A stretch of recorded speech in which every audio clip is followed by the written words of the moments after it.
Students अब देखिए Gauss-Seidel method. Gauss-Seidel method जो है आपके पास वो गॉस-जैकोबी मेथड की इम्प्रूव फॉर्म है।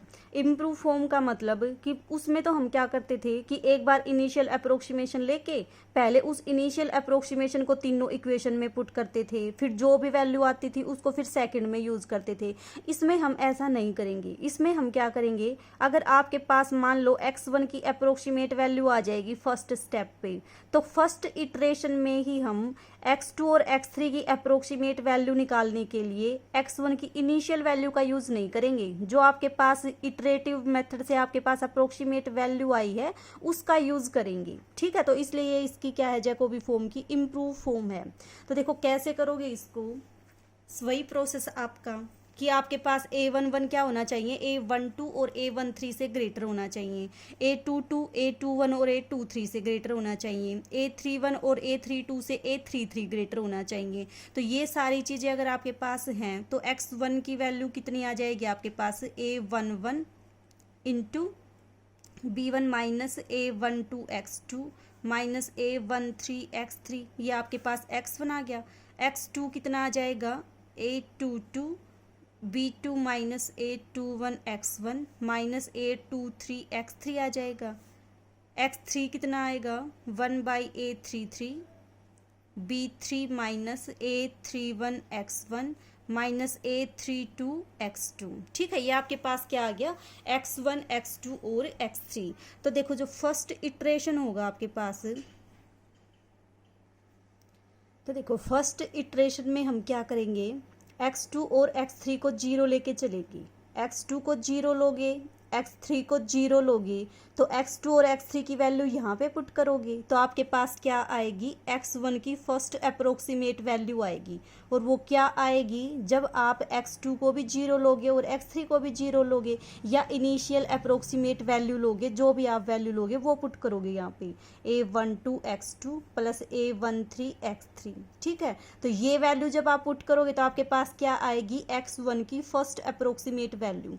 अब देखो x2 की फर्स्ट अप्रोक्सीमेट वैल्यू निकालने के लिए आप क्या करोगे, x1 की जो फर्स्ट अप्रोक्सीमेट वैल्यू आपके पास आ चुकी उसको पुट करोगे, और x3 की तो आपके पास कौन सी वैल्यू है, यही वैल्यू है। तो इन दोनों वैल्यूज को कहाँ पे पुट करोगे, इस इक्वेशन में पुट करोगे। इस इक्वेशन में जब आप पुट करोगे तो आपके पास x2 की फर्स्ट अप्रोक्सीमेट वैल्यू आएगी, और वो कितनी आएगी आपके पास, x1 की फर्स्ट अप्रोक्सीमेट वैल्यू पुट करो, और A23 x3 की क्या करो, जो आपके पास स्टार्टिंग वाली अप्रोक्सीमेट वैल्यू है वही पुट कर दो। तो आपके पास क्या आ जाएगी, x2 की फर्स्ट अप्रोक्सीमेट वैल्यू। अब x3 की first approximate value find out करने के लिए देखो आपके पास किस किस की टर्म में है, x3 x1 और x2 की टर्म में है।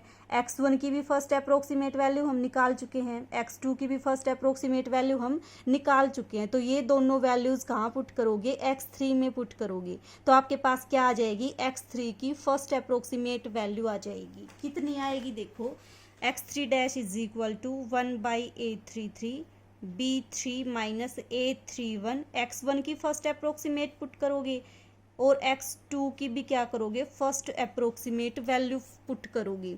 ये आपका जैकोबी से क्या है, डिफरेंट है, क्योंकि उसमें तो हम जो वैल्यू यहाँ लेके चलते थे तीनों वो यहीं पे पुट करते थे। लेकिन इसमें हम क्या करेंगे, जब हमारे पास x1 की अप्रोक्सीमेट वैल्यू आ चुकी तो हम पहले वाली क्यों यूज़ करें, हम कौन सी यूज़ करेंगे, जो अप्रोक्सीमेट वैल्यू आपकी आ चुकी। जैसे x3 को निकालने के लिए आपने x1 और x2 की first approximate value find out कर ली, उनको पुट करोगे। ठीक है, तो ये आपके पास आ गया फर्स्ट इटरेशन। ठीक है, सेकंड इटरेशन में आप क्या करोगे, सेकंड इटरेशन के लिए वही प्रोसेस, x1 की सेकंड अप्रोक्सीमेट वैल्यू निकालने के लिए क्या करोगे, x1 की सेकंड अप्रोक्सीमेट वैल्यू निकालने के लिए x2 और x3 की कौन सी वैल्यू पुट करोगे, x2 की फर्स्ट अप्रोक्सीमेट, x3 की फर्स्ट अप्रोक्सीमेट वैल्यू। ठीक है, तो आपके पास आ जाएगी x1 की सेकंड अप्रोक्सीमेट वैल्यू। फिर x2 की second approximate value find out करने के लिए क्या करोगे, देखो x1 और x3 की टर्म में है तो x1 की आप सेकंड अप्रोक्सीमेट वैल्यू पुट करोगे और x3 की कौन सी वैल्यू पुट करोगे, फर्स्ट अप्रोक्सीमेट वैल्यू पुट करोगे तो देखो आपके पास कितना आएगा, x1 की सेकेंड अप्रोक्सीमेट वैल्यू तो आएगी a11 b1 minus a12, x2 की फर्स्ट अप्रोक्सीमेट वैल्यू और x3 की भी फर्स्ट अप्रोक्सीमेट वैल्यू, क्योंकि ये हमने इवेलुएट कर ली।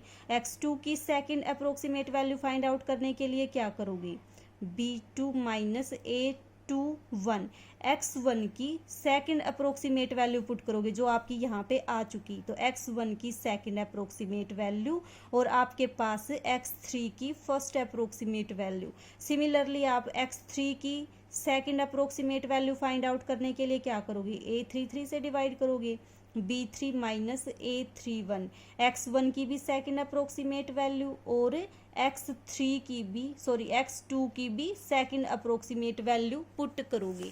ठीक है, तो आपने क्या किया, जो भी आपके पास अप्रोक्सीमेट वैल्यू आती जाए उनको पुट करते जाओगे। तो इस तरह से आपके पास ये आ गई second approximate value. Third approximate value के लिए किन का यूज़ करोगे, इन्हीं का यूज़ करोगे। थर्ड अप्रोक्सीमेशन के लिए x2 और x3 की तो सेकंड अप्रोक्सीमेट वैल्यू पुट करोगे, x2 की third approximate value find out करने के लिए x1 की थर्ड अप्रोक्सीमेट वैल्यू और x3 की सेकंड अप्रोक्सीमेट वैल्यू। तो इस प्रोसेस को फॉलो करके हम क्या करेंगे, अप्रोक्सीमेट सॉल्यूशन फाइंड आउट करेंगे जो भी आपके पास गिवन सिस्टम ऑफ इक्वेशन होगा उसका। ठीक है,